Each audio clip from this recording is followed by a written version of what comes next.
Nous sommes le 12 mars 2021, c'est l'heure de la revue de la presse et des médias israéliens en direct de Jérusalem sur Radio Kalita.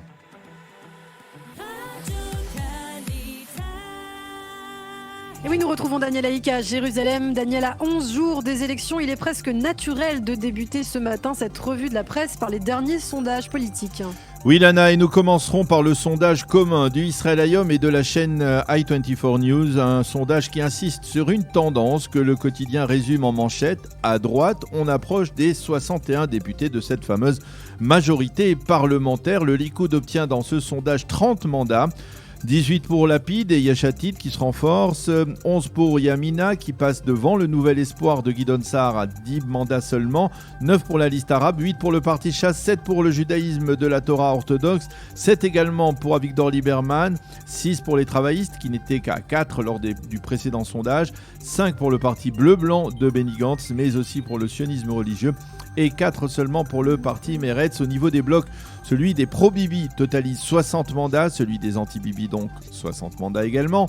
Donc parité totale, mais l'on ressent au cours des derniers jours une sorte de renforcement constant des partis du bloc pro-Bibi, renforcement confirmé dans le sondage de la chaîne publique 11 diffusé hier soir et qui accorde aussi 60 mandats au pro-Bibi, mais cette fois avec le soutien de Raham, le fameux parti arabe israélien de Mansour Abbas, qui est considéré aujourd'hui comme un allié potentiel de Netanyahou. Une situation politique très commentée donc et qu'écrivent justement Daniel les éditoriaux de ce week-end. Oui, Simad Kadmon écrit dans le Yediot Aharonot que si Binyamin Netanyahou n'obtient pas une majorité de 61 députés, eh bien il projettera l'État d'Israël sans hésitation dans une 5e confrontation électorale et qu'importe pour lui, puisque dans un tel cas de figure, il restera Premier ministre d'un gouvernement de transition. Et donc il y aura de 5e élections, de 6e et de 7e élections, le temps qu'il faudra pour que Binyamin Netanyahou obtienne finalement cette majorité. Mathilde Tourfeld dans le Israël Hayom se focalise sur Naftali Bennett qui risque bien de devenir au lendemain des élections celui que Netanyahou courtisera. Le dilemme de Bennett est simple, soit il reste fidèle à ses engagements idéologiques à droite et donc il rejoindra le gouvernement de Netanyahou, soit il reste fidèle à ses ambitions politiques et alors il pourrait pactiser avec les adversaires du Premier ministre.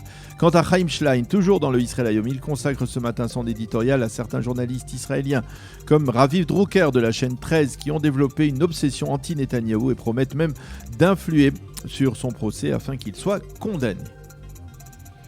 Au chapitre diplomatique à présent, les quotidiens israéliens reviennent assez largement ce matin également sur la tension entre Israël et la Jordanie, tensions qui ont torpillé la visite historique hier du Premier ministre à Abu Dhabi. Oui, le Israël Hayom mentionne en évidence une accusation plutôt étonnante. Ce serait Yair Lapid et Ehud Barak qui auraient demandé au roi Abdallah de Jordanie d'empêcher la tenue de la rencontre au sommet entre Netanyahou et Mohamed Ibn Zayed, le prince héritier d'Abu Dhabi. Le roi aurait profité du refoulement la veille de son fils, le prince héritier Hussein Ibn Abdallah, au poste frontière d'Allenby pour se venger et ainsi espérer empêcher le séjour éclair du Premier ministre à Abu Dhabi. Le prince héritier jordanien devait en effet se rendre sur le mont du Temple pour y prier avant un pèlerinage à la Mecque. À Yesh Atid, on dément formellement ces accusations.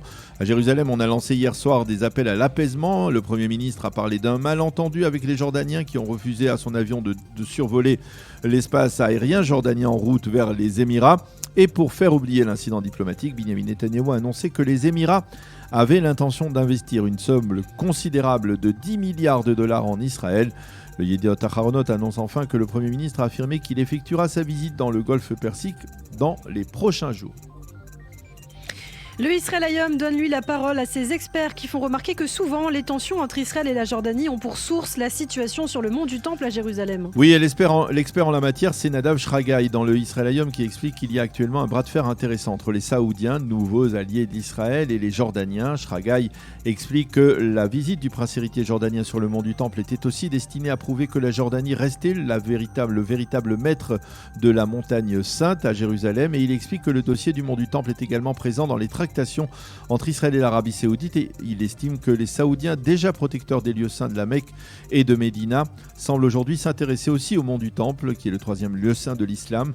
Les Saoudiens voudraient instaurer un nouveau statu quo qui serait inclus dans le cadre de la normalisation avec Israël.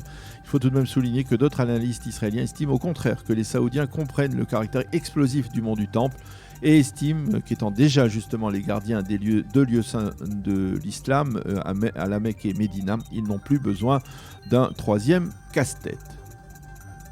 Et puis dans le reste de l'actualité, les quotidiens israéliens reviennent ce matin sur la visite hier à Jérusalem des premiers ministres hongrois et tchèques.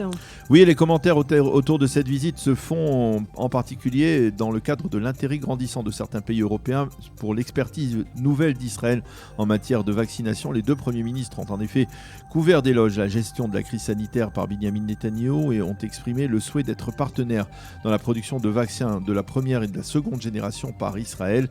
Les quotidiens israéliens mentionnent également à propos de la vaccination justement que le patron de Pfizer, Albert Bourla, a déclaré dans une conférence de presse que ces accords conclus avec Benjamin Netanyahou resteront en vigueur même si l'État d'Israël change de Premier ministre. Dans cette conférence de presse, Albert Bourla a affirmé avoir été particulièrement impressionné par la détermination de Benjamin Netanyahou dans le dossier des vaccins et il a promis que les enfants seront vaccinés d'ici la fin de l'année. Enfin, pour clore cette revue de presse, une révélation étonnante, celle du Maariv ce matin liée à la campagne israélienne de vaccination. Oui, le quotidien israélien révèle que des centaines d'agents du Mossad israélien qui sont en mission à l'étranger ainsi que leurs familles ont été acheminés très discrètement au cours des derniers jours en Israël afin d'y être vaccinés. Certains ont même décidé de faire un break et de rester au pays dans l'attente de la seconde dose du vaccin Pfizer. C'est Yossi Cohen, le patron du Mossad, qui aurait orchestré cette opération top secret.